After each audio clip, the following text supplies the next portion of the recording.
విడిచిపెట్టేది లేదంటున్నారు ఈ బౌలింగ్ ద్వయం. ఇవాళ రాత్రికి మ్యాచ్ ఇంట్రెస్టింగ్ ఉండబోతోంది. సో ఒకసారి నేను ఫస్ట్ ఎప్పుడైనా మ్యాచ్కి సంబంధించి మాట్లాడుకున్న సందర్భంలో ప్రతిసారి మాట్లాడుకుంటూ ఉంటాం అండ్ బ్యాటింగ్ ఏంటి, బౌలింగ్ ఏంటి, ఎవరికి ఎలా ఉందని చెప్పి. బట్ ఈరోజు మ్యాచ్ అక్కడ కాస్త ట్విస్ట్ కనిపిస్తుంది. కారణం ఏంటంటే వర్షం పడుతుందని చెప్పి. ఇఫ్ ఎట్ ఆల్ కనుక కాస్త మాయిస్ట్ అయితే, పిచ్ కనుక కాస్త అక్కడ తేమగా ఉంటే ఏం జరిగే అవకాశం ఉంది. బ్యాటింగ్ పిచ్గా చూడొచ్చా, బౌలింగ్ పిచ్గా చూడొచ్చా? సో అక్కడి నుంచి స్టార్ట్ చేద్దాం.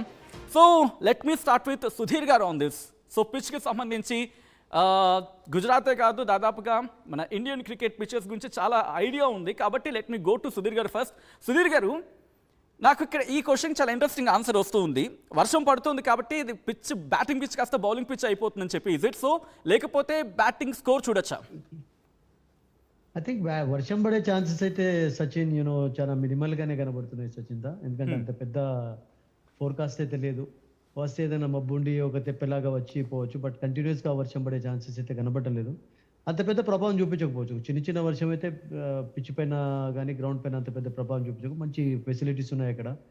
సో బాగా మీరు అన్నట్టుగా ఒక 1 hour వర్షం పడి తర్వాత ఇమీడియట్ గా మ్యాచ్ స్టార్ట్ అవుతుంది అంటే అప్పుడు ఐ థింక్ క్యాప్టెన్స్ ఆలోచిస్తారు టాస్ గెలిచిన తర్వాత బౌలింగ్ బ్యాటింగ్ అనేది. బట్ అదర్వైజ్ నేను అనుకుంటాను అంత ప్రభావం అయితే ఉండకపోవచ్చు. అండ్ రిపోర్ట్ ప్రకారం అయితే మినిమల్ రేనే చూపిస్తుంది, పెద్ద హెవీ రేన్ అయితే కనబడటం లేదు.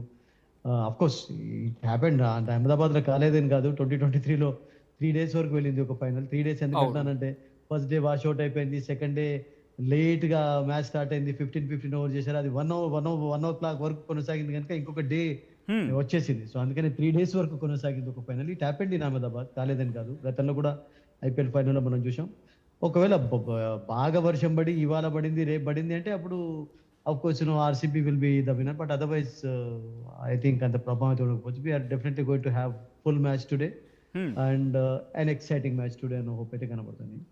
Okay, so let me come to Rakesh. Rakesh, RCB and GT రెండు చూడడానికి చాలా స్ట్రాంగ్గా కనిపిస్తున్నాయి. బట్ ఆర్సీబీ ఫేస్ ఆఫ్గా కెప్టెన్గా కన్నా కోహ్లీ గురించి మాట్లాడుకుంటున్నారు. సో ఏంటి ఈసారి కోహ్లీకి బట్ లాస్ట్ మ్యాచెస్లో అయితే అంతవరకు ఉన్న క్రేజ్ ఇప్పుడు కాస్త ఎందుకు ఆర్సీబీలో జోష్ తగ్గింది అని అనుకోవచ్చా, లేకపోతే వాట్ యూ సీ? ఆర్సీబీలో విరాట్ కోహ్లీకి ఉండే క్రేజ్ డెఫినెట్గా ఉంది, దాంట్లో డౌటే లేదు. బికాస్ చాలా సందర్భాల్లో వేరే ఫ్రాంచైజెస్ కూడా టచ్లోకి వచ్చినాయి విరాట్ కోహ్లీతో, come on get in to our team అని చెప్పి. బట్ ఆ లాయల్టీని చూపించిండు and he still the face of RCB. మనం అవునన్నా కాదన్నా.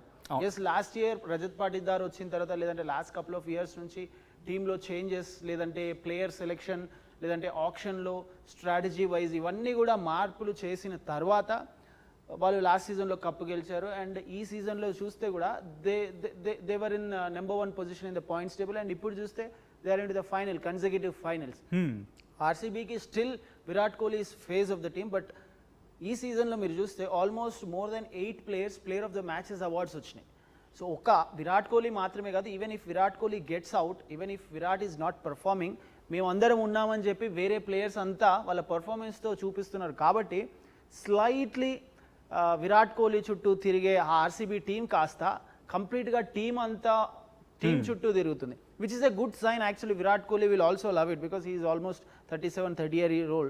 I don't know how long he is going to play for RCB. ఉన్నంతకాలం ఆర్సీబీ విరాట్ కోహ్లీని కింగ్ లాగానే చూసింది. He still been considered as a king of the team. So దాంట్లో fielding లో చూడొచ్చు, బ్యాటింగ్ లో చూడొచ్చు. He's competing with the youngsters running between the wickets లో కూడా.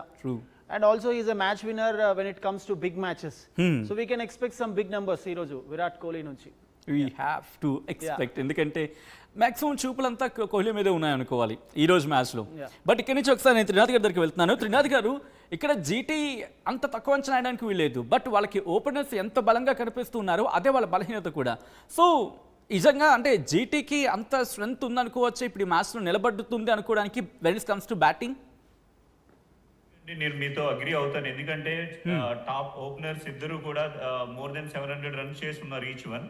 సో ఇన్ కేస్ వాళ్ళిద్దరిలో ఎవరు అవుట్ అయినా కానీ, లేదంటే 2 wickets ఎర్లీ వికెట్స్ పడినా కానీ, I don't think Buttler will carry on the pressure. And వీళ్ళకి ఏంటంటే మనం చూసినట్టుగా వాషింగ్టన్ సుందర్ కానీ వీళ్ళంతా కూడా క్యారీ చేయడానికి పనికొస్తారు కానీ, but I don't think they will carry till the end.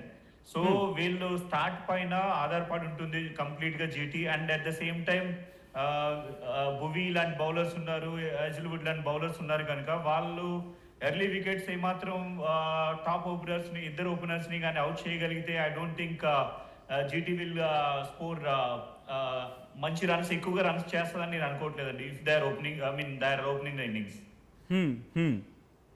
So అందు కారణంగా డెఫినెట్ గా బ్యాటింగ్ విషయానికి వస్తే GT when compare to RCB definite గా ల్యాక్ ఉంది బ్యాటింగ్ లో. అన్లెస్ అంటిల్ ఈ ఇద్దరు ఓపెనర్స్ కానీ క్యారీ ఆన్ చేసి అట్లీస్ట్ ఫర్ 12 to 15 ఓవర్స్ అంతవరకు వాళ్ళు క్యారీ చేస్తే మాత్రం డెఫినెట్ గా జీటీకి అడ్వాంటేజ్ ఉంటుందండి. ఓకే సో ఒకసారి సుధీర్ దగ్గరికి వెళ్ళే ప్రయత్నం చేస్తున్నాను. సుధీర్ గారు, ఇక్కడ వినిపించింది, ఇన్ఫాక్ట్ రాకేష్ కూడా అదే పాయింట్ మెన్షన్ చేశారు, ఆర్సీబీకి ప్రతి ఒక్కరూ మిజైల్గానే ఉన్నారు, ఒకరు వికెట్ పడిపోతే ఇంకొక వికెట్ కాపాడడానికి. అండ్ ఇక్కడ వీళ్ళ గురించి మాట్లాడుకున్నప్పుడు ఈసారి మ్యాచ్లో అటువంటి స్ట్రెంత్ కనిపించే అవకాశం ఉంది. ఎందుకంటే గతంలో ఆర్సీబీ హిస్టరీ చూసినప్పుడు అంటే ఒక వికెట్ పడిపోయిన తర్వాత ఇంకొక వికెట్ కాపాడుతుంది అనుకున్న సందర్భంలో మొత్తం టీం అంతా కొలాప్స్ అయిన సిచ్యువేషన్స్ చూస్తున్నాం గతంలో కూడా. సో అటువంటి ఛాన్సెస్ ఉన్నాయి, ఎందుకంటే అవతల బౌలింగ్ కూడా అలాగే ఉంది, సిరాజ్ కావచ్చు లేకపోతే మిగిలిన టీం అంతా కూడా.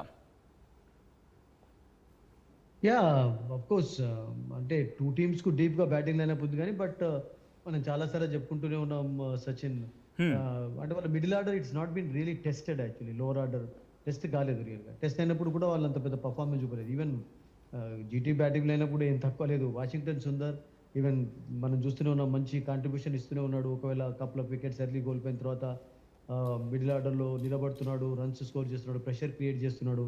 ఈవెన్ మొన్నటి గెలుపులో కూడా అతని పాత్ర క్లియర్గా కనపడింది మనకు. అండ్ అతనితో పాటు సింధు, తర్వాత తెవేటియా, తర్వాత జేసన్ హోల్డర్ వరకు అయితే స్ట్రాంగ్ బ్యాటింగ్ అయినప్పుడు వాళ్ళకు కూడా ఒక 6 అద్భుతమైనటువంటి బ్యాటర్స్ ఉన్నారు. But Jason Holder in this particular tournament actually as a bowler ఎక్కువ సక్సెస్ సాధించాడు. బ్యాటింగ్ అంత పెద్ద చెప్పుకోదగ్గ కనబరచలేకపోయినాడు. But it's very good allrounder, doubt లేదు. క్లిక్ కాలేదు, అబ్సల్యూట్లీ కొంచెం బ్రిటిల్ గా కనబడింది మిడిల్ ఆర్డర్ కానీ లోవర్ ఆర్డర్ కానీ. ఆ విషయంలో అఫ్ కోర్స్ ఆర్సీబీ చాలా స్ట్రాంగ్ గా కనబడింది. ఎందుకంటే కృణాల్ పాండ్యా కూడా ఒక మ్యాచ్ లో విక్టరీ సాధించి పెట్టాడు. ఈవెన్ భువనేశ్వర్ కుమార్ కూడా విసాయి హిట్ ఏ 6 ఇంపార్టెంట్ సిచ్యువేషన్ లో. David is contributing well and shepherd కూడా కంట్రిబ్యూట్ చేయగలుగుతాడు. సో వాళ్ళ బ్యాటింగ్ లైనప్ ఎంత స్ట్రాంగ్ గా ఉందో అంతే స్ట్రాంగ్ గా కూడా వాళ్ళు పర్ఫామ్ చేస్తూ వచ్చారు. జితేష్ శర్మనే కొంచెం అటు ఇటు కనబడ్డాడు కానీ but otherwise all have contributed, all have got opportunities also. Bat చేయడానికి అవకాశం వచ్చింది అండ్ అవకాశం వచ్చినప్పుడు కూడా వాళ్ళ టాలెంట్ వాళ్ళ నమ్మకాన్ని వాళ్ళు వమ్ము చేయలేదు అసలు. ఒకసారి ఐ రిక్వెస్ట్ మీరందరూ కూడా లైన్లో ఉండే ప్రయత్నం చేయండి. కొన్ని గ్రాఫిక్స్ ఉన్నాయి అండ్ ఎవరికి సంబంధించి అంటే వీళ్ళ బలాలేంటి, ఆర్సీబీకి సంబంధించి బలాలేంటి, కొన్ని గ్రాఫిక్స్ చూద్దాం, ఆ తర్వాత డీటెయిల్గా మాట్లాడుకుందాం. రాకేష్ ఒక్కసారి వస్తే మనం గ్రాఫిక్స్ చూసే ప్రయత్నం చేద్దాం. ఆర్సీబీకి ఉన్న బలాలేంటి, ఆర్సీబీకి ఉన్న స్ట్రెంగ్స్ ఏంటి, అట్ ద సేమ్ టైం జీటీకి ఉన్న స్ట్రెంగ్స్ ఏంటి. ఫస్ట్ ఆర్సీబీకి ఉన్న బలం ఏంటనేది గ్రాఫిక్స్ రూపంలో చూసే ప్రయత్నం చేద్దాం. Here is on the screens of RTV. మీరు చూస్తే కనుక ఆర్సీబీకి వాళ్ళ భారీ స్టార్ పవర్ అనేది ఇక్కడ కీలకంగా మారుతూ ఉంది. ఆ తర్వాత విధ్వంసకర టాప్ ఆర్డర్ అనేది ఇక్కడ వెళుకుంది. హై స్ట్రైక్ రేట్ ప్లేయర్స్ మాట్లాడుకున్న సందర్భంలో ఏకంగా వీళ్ళ స్ట్రైక్ రేట్ చూసుకుని కొన్ని సందర్భాల్లో 200 కూడా దాటేసిన సందర్భం ఇక్కడ. అండ్ పేస్ బౌలింగ్ ఆప్షన్స్ కూడా వీళ్ళకి కనిపిస్తున్నాయి.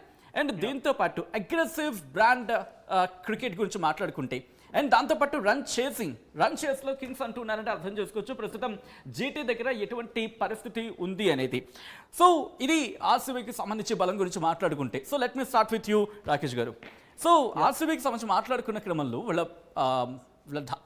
ప్రతి పాయింట్ కూడా అంటే వాళ్ళకున్న ఫ్రమ్ ద బిగినింగ్ వాళ్ళకున్న స్ట్రెంత్ కావచ్చు అండ్ లేటర్ ఆన్ ఆ తర్వాత చేసింగ్ వచ్చినా కూడా. అండ్ ఈ మ్యాచ్ గురించి మాట్లాడుకుంటే ఎవరి నుంచి ఎక్స్పెక్ట్ చేయొచ్చు? అండ్ ఆఫ్ కోర్స్ ఇందాక నేను చెప్తున్నట్టు విరాట్ కోహ్లీ ఆబ్వియస్లీ ఫైనల్స్లో చాలా వరకు ఫైనల్స్లో చూసినాం. Every time in the finals or big matches Virat Kohli run score చేస్తుంటాడు. And Phil Salt I don't know whether తను ఈరోజు ప్లేయింగ్ లైన్లోకి వస్తాడో రాడో, I don't think so will come. ఎందుకంటే మధ్యలో గ్యాప్ వచ్చింది అండ్ వెంకటేష్ అయ్యర్ కూడా క్విక్ స్టార్ట్స్ ఇస్తున్నాడు. So I think if Virat నుంచి డెఫినెట్గా రన్స్ ఎక్స్పెక్ట్ చేయొచ్చు. And at the